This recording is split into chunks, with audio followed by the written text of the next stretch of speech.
Hey everyone, it's Tish Hawken. I hope you're okay. I hope you're well on this Monday evening. It's Monday evening here in Abu Dhabi. I'm coming to you live from my office. My office that could be a little bit tidier, but that's just me. And I hope everybody's well. It's now just gone 7:45 p.m. in Abu Dhabi, and so wherever you are in the world, whenever you're watching this, happy Monday. I hope it's been a good one for you. So tonight, guys and girls, I'm going to do a Facebook Live on how to live your best life. Now, before I get into the subject, I don't know whether anybody will join me. It's in the afternoon in the UK, so I'll just talk a little bit, tell you a little bit about my weekend, see if anybody joins me live. If not, I'm sure you're going to join me on replay. So for those of you who don't know who I am, as I said, I'm Tish Hawken, and you may be new to my page, and if you are, welcome. It's great to have you here. Please let me know in the comments box if you're a newbie and where you're watching from, because I'm always interested in new people who are interested in what I do, and also where you are. That would be fantastic. So what do I do? Well, and I call myself the Inner Strength Coach, and what I do is I'm basically a life coach for professional women. So I help professional women to overcome personal hurdles, personal curveballs when they're in business or if they've got high-flying careers.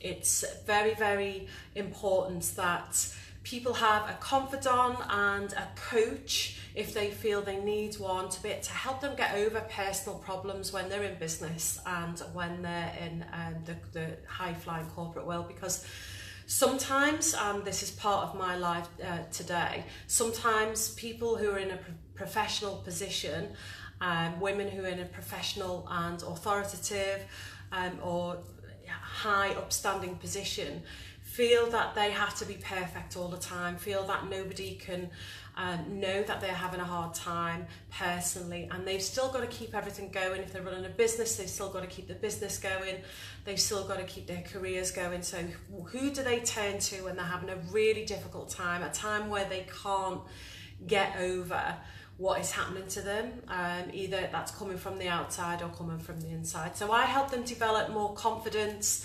a higher sense of self-esteem, a higher sense of self-worth, and the motivation to be able to carry on in their businesses and their careers, to not let it affect their businesses and careers as much as possible. So that's what I do.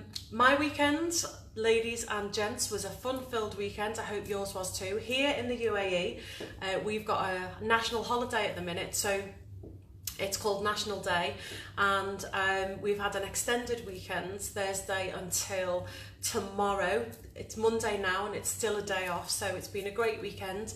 I've been out in the desert, driving our Jeep in the desert, which was fantastic. Something new that I tried, which I absolutely loved.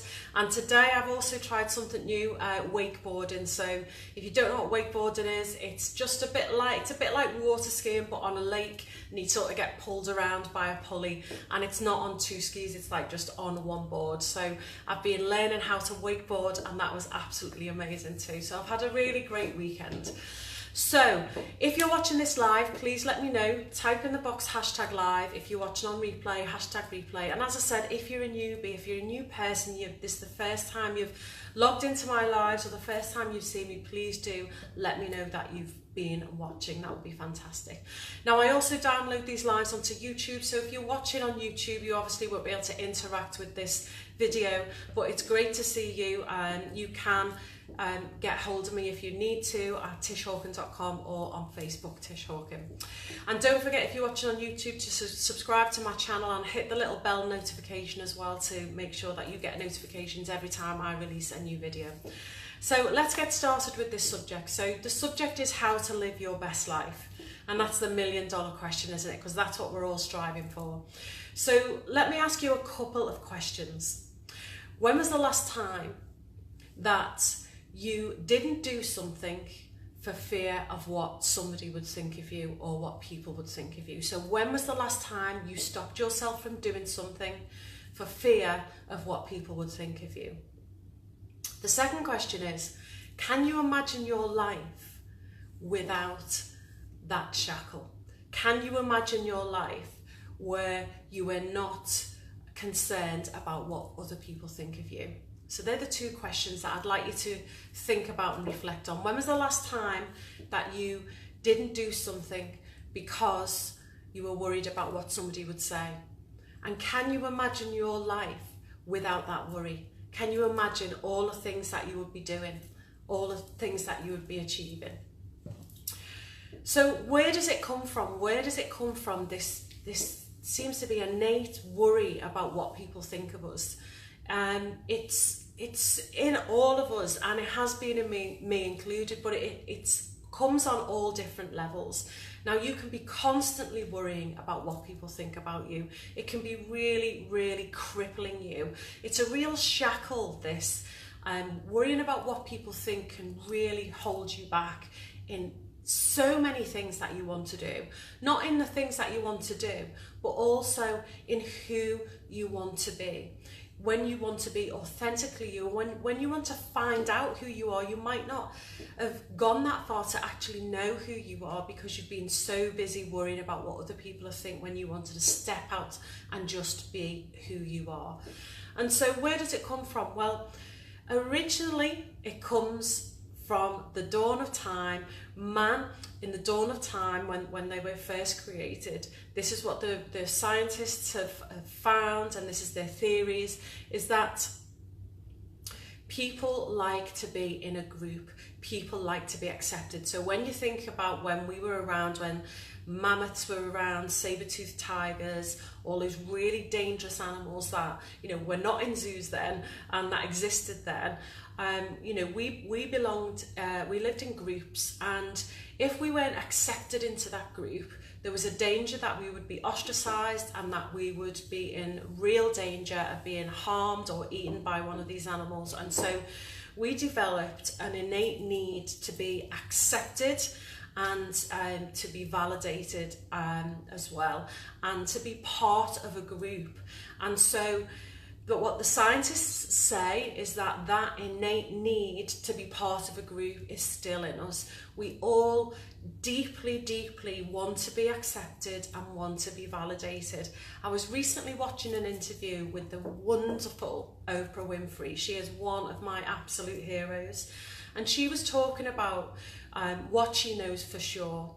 And one thing she said she knows for sure, out of all of the thousands and thousands of interviews she's done over the years, is what she knows for sure, whether she's interviewed a serial killer who's behind bars, or she's interviewed a real top star like Beyonce.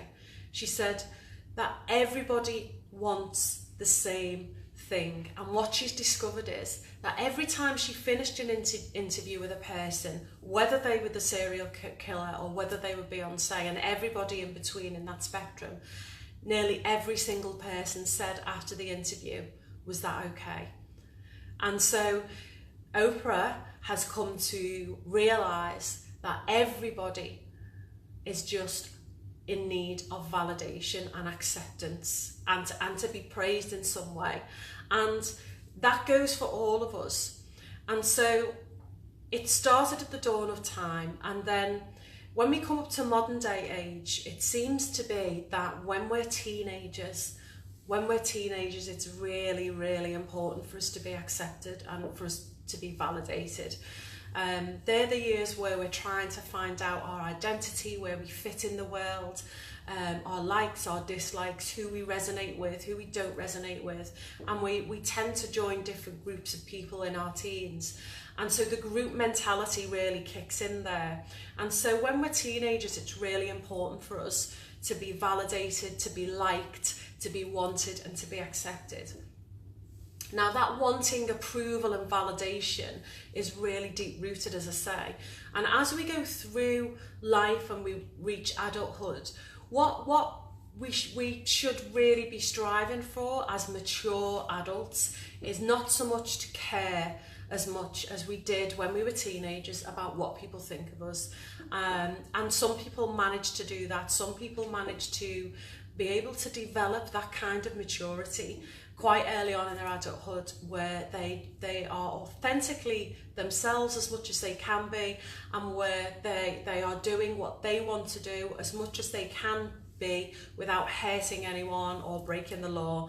And so some people are really good at that, and then there are other people who aren't so good at it, and they're still very, very concerned about what people think. And I find this sometimes when I work with clients, and sometimes some of my clients really struggle with, especially they're professional women in whatever capacity, and they struggle with what people will think of them if they are found out that they have personal problems.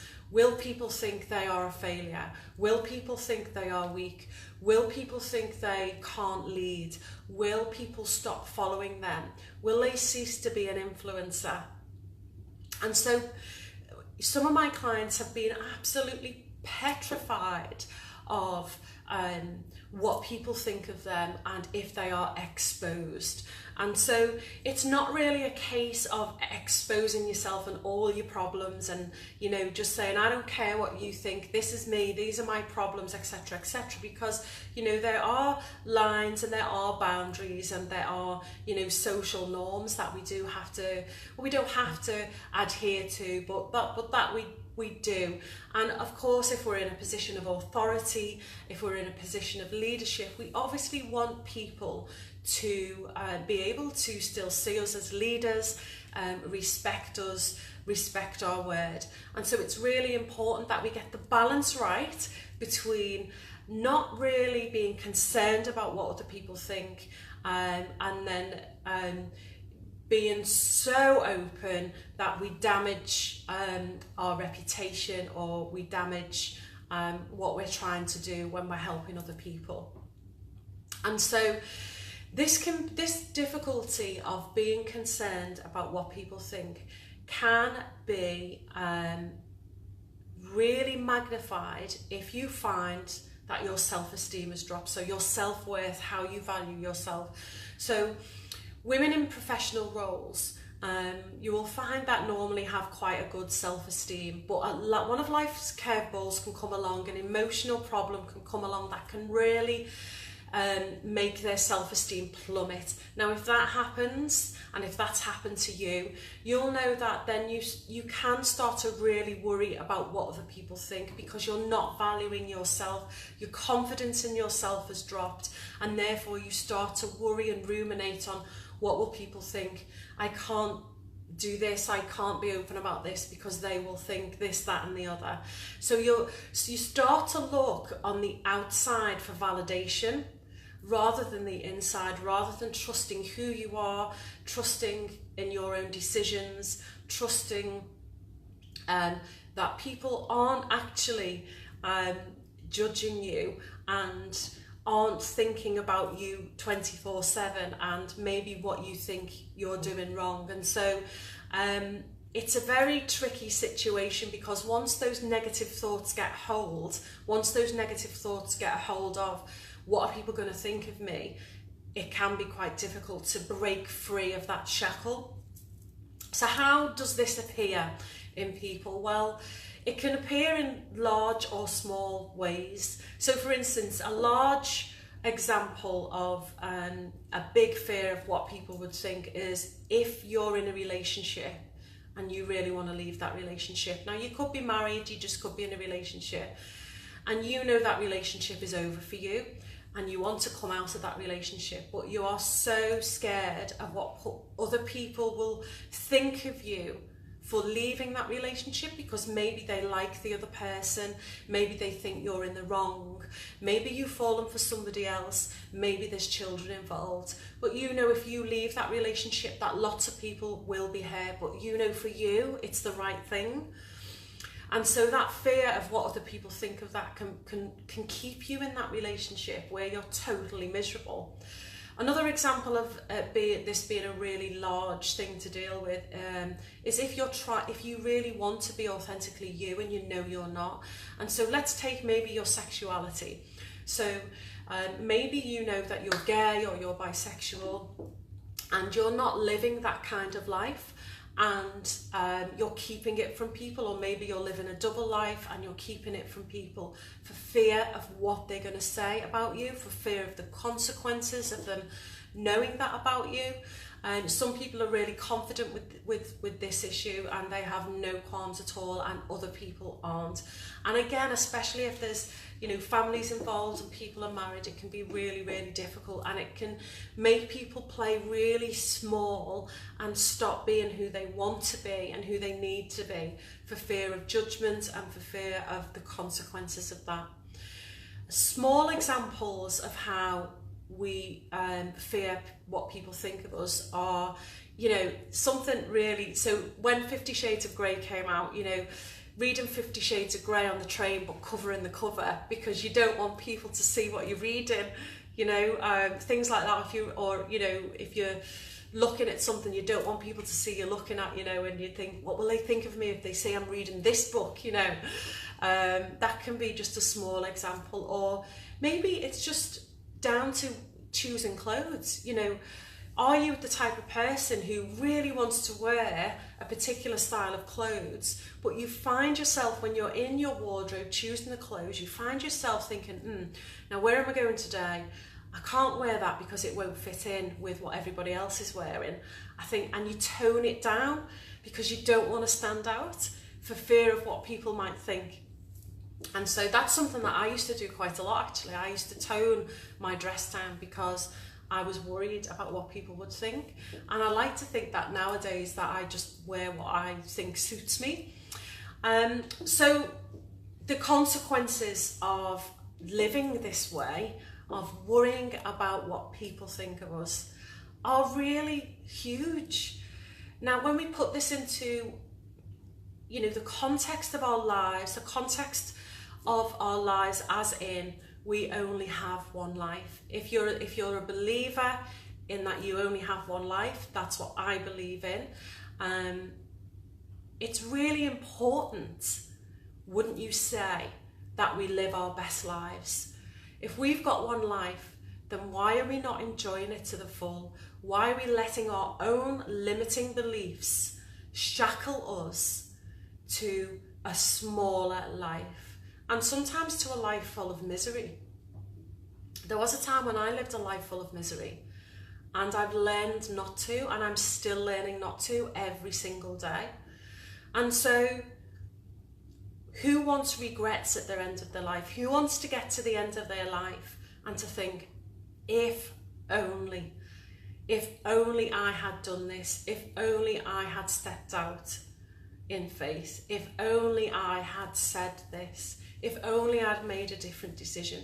Who wants to get there and then be saying those things? I know I certainly don't, and I'm sure that you don't either. So living this way really keeps you small. It keeps you small and prevents you from being who you want to be, and it prevents you from getting what you truly want.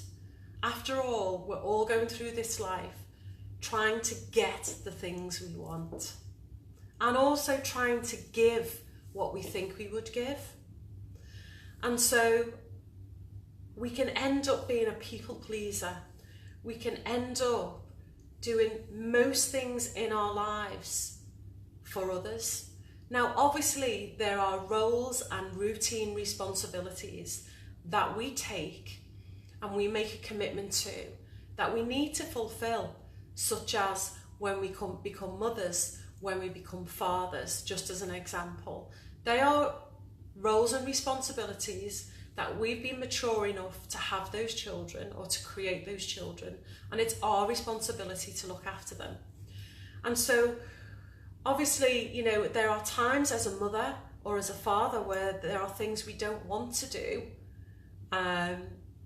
or we would rather be doing than maybe sitting inside the house with the children. We would rather be going out, but we know that the children are too young, you know, we can't go out, and there are things that we need to do that we just have to do. We can't be irresponsible. But what I'm talking about is when we're being people pleasers and we're doing everything for everybody else, is when people start to take advantage. And, you know, we can start to spread ourselves really thinly, because we feel that the only way we can be a good person and be accepted is by doing things for others all the time. Now, I'm a big advocate of doing things for others and giving back to society.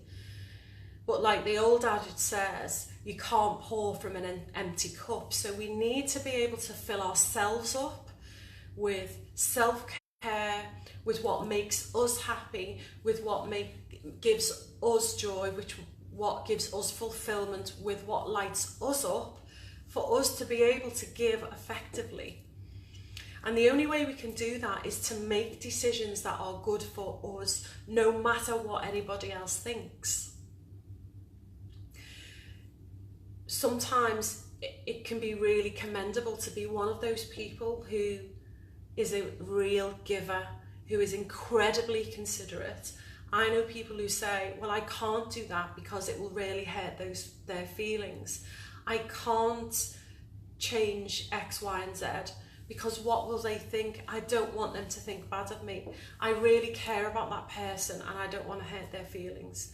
And that is fantastic, because that shows that you are such a loving, kind, giving, considerate person.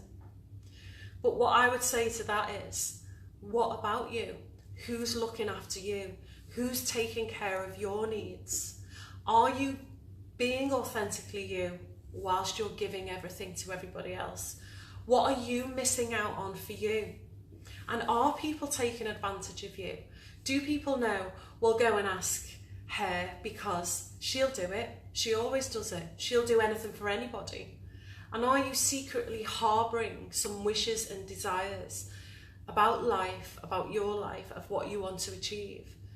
And are you compromising those because you feel that if you step away from helping other people, that you will be judged and you will lose everybody?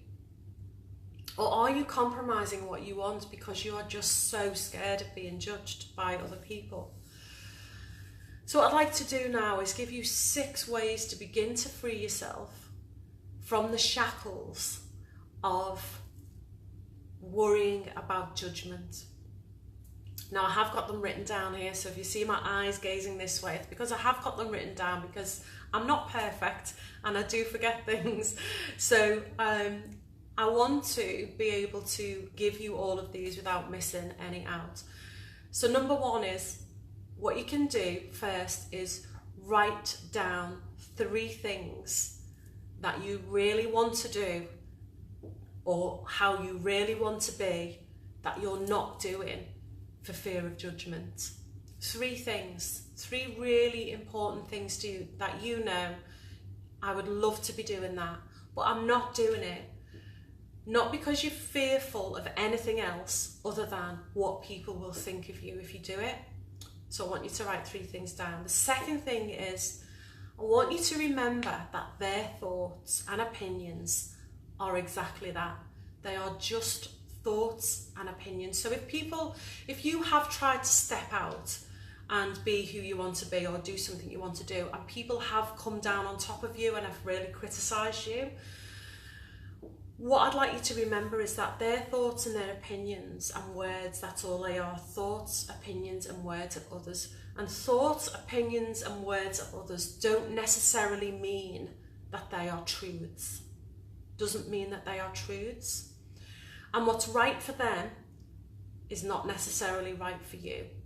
So they may be saying these things to you from their, what I call frame of reference, from their point of view, from their standpoint. They're not looking at things from your standpoint. It's how they would act or not act.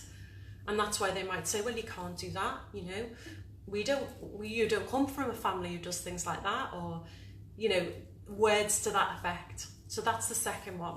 Number 3 is, try and be aware of when you're being influenced by others or your own thoughts. So I've talked about, you know, feeling really judged by other people, but, you know, sometimes we can really harshly judge ourselves. Now, this can happen lifelong. So I've been working in the personal development arena since 2006. That's when I started in the personal development arena. So that's 12 years. Now, ever since I was young, this is just, I'm just using myself as an example. Ever since I was young, whatever I've done and stepped outside my comfort zone or things I've wanted to do, there's always been a little voice here that said in my head, who do you think you are? You know, why do you think you're so special? Which I don't think I'm so special, but it says things like that to me. Who do you think you are to be doing X, Y, and Z? And I'd say it first started when I had a singing career, and it first started when I was 16, when I did my first gig as a backing vocalist in a band. Who do you think you are to get up on that stage and sing? And so what I did was, the way to overcome that is if I'd have listened to that voice, I would never have got on that stage, and I would never have had a 20-year singing career. And so when I stepped into the personal development arena and decided that initially I was going to be a counsellor, then I went on to be a psychological practitioner, now I'm a coach. Every time I have stepped up, that voice is in my ear. Who do you think you are? Who's going to listen to you? What do you know? And that voice never goes away. But what I've learned to do is to completely ignore that voice, because I know it comes up and it will try every single time to sabotage what I'm trying to do and how I'm trying to serve other people. And so being aware of when those thoughts come up is the first step. In step number 3, be aware of when you're being influenced by your own thoughts. So when you hear those thoughts coming into play, coming into your mind, the secret is completely ignoring them and doing it anyway. You just completely ignore them and do it anyway. When you start to be aware of when you're being influenced by other people's thoughts. So what I mean is, if you want to say you're going shopping and you're taking a friend with you, or a sister or your mum, and you're asking their opinion of what you look like in a particular outfit, and you know you've put it on, you feel amazing, you know it looks great, and you step outside and they say, no, I don't like that, I don't think you should wear that, and you go, oh, okay then. That is you being influenced by their thinking, because you were in that cubicle knowing, do you know, I feel great in this, it feels fantastic. And for you to make that confident decision that, well, no matter what that loved one says to you, that actually, if you don't like it, but I do, so I'm going to buy it and wear it anyway. And so it's being aware of actually when you give in to other people's influence, when you know you'd like to go a different way.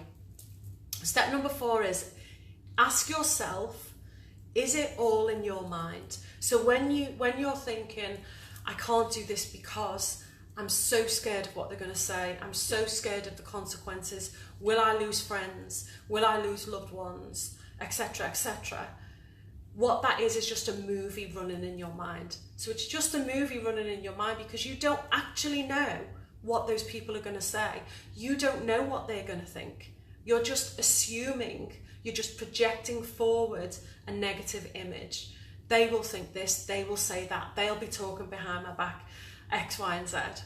Now, you don't know that for sure. They might do, but you don't know that for sure.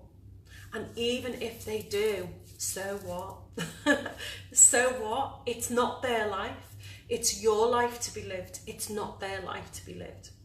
But anyway, it's probably all in your mind.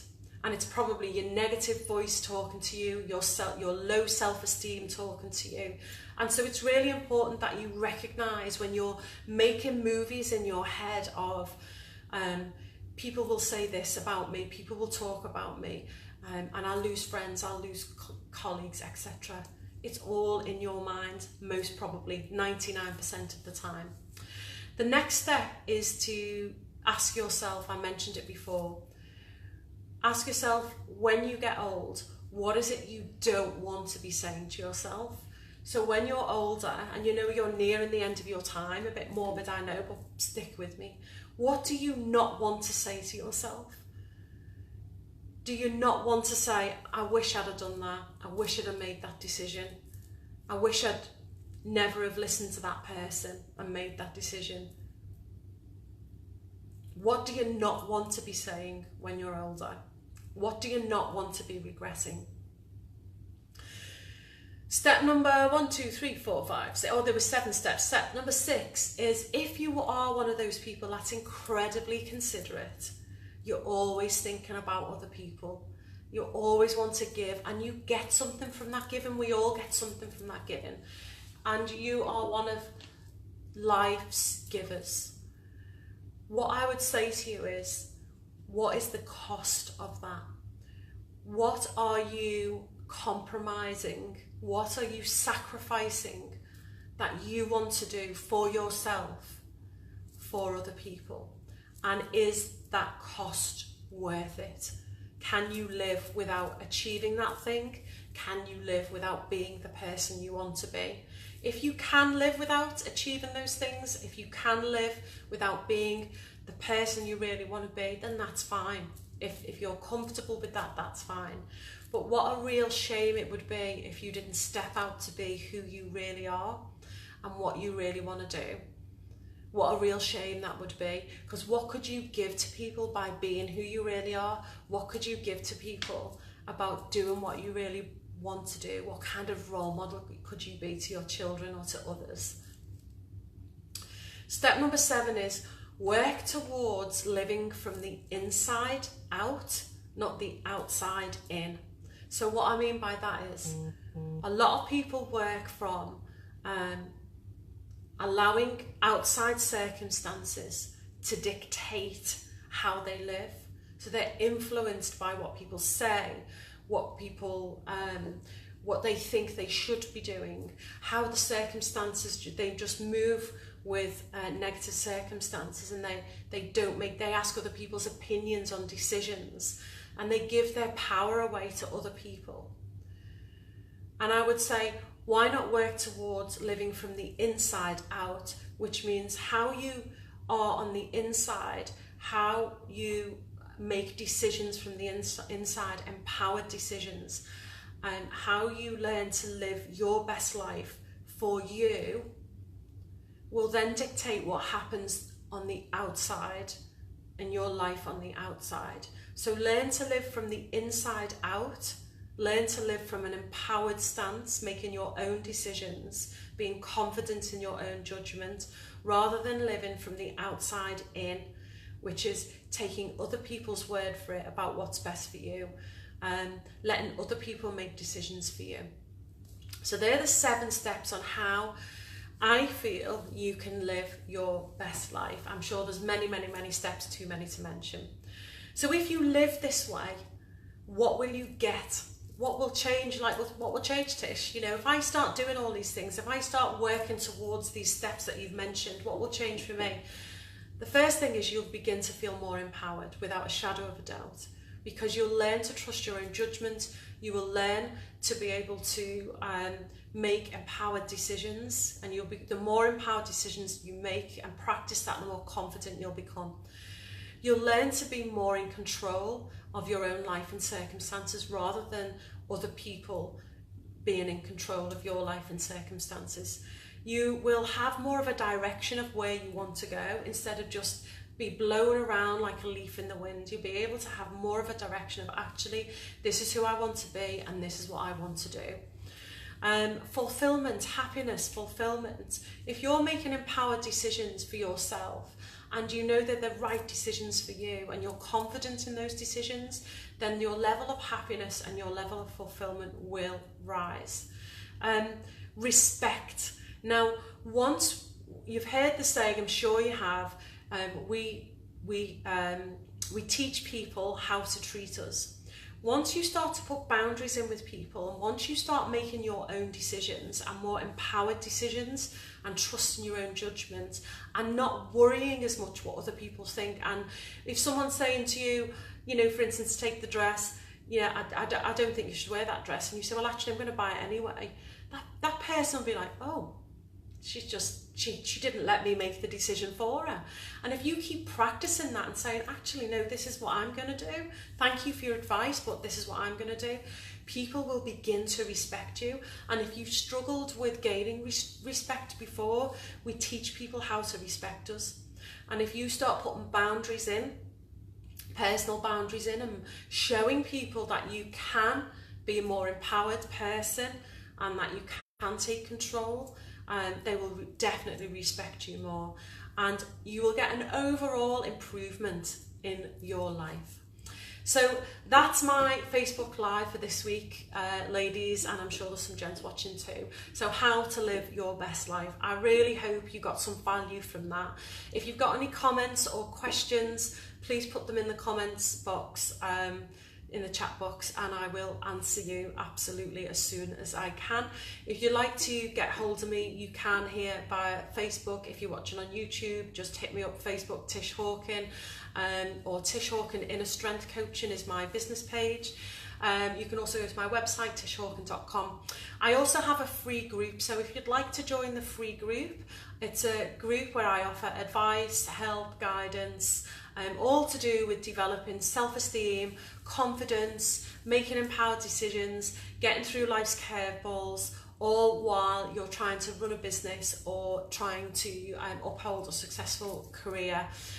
It's called Grit School. Now you can either type that into Facebook groups, Grit School, and you'll find it, or you can put in the comments box, can I join the group please, and I will happily add you. It's for ladies only. I'm really sorry, gents, I hate to do that, but it is for ladies only. And that is it. If you feel that somebody might benefit from this, then please do tag them in this video, and you can share it as much as you like in whatever groups you think might benefit from it, or you can share it onto somebody's page or share it on your own page. That would be fantastic. So it's been great to connect with you this evening, and hopefully I will speak to you soon. Take care. Bye.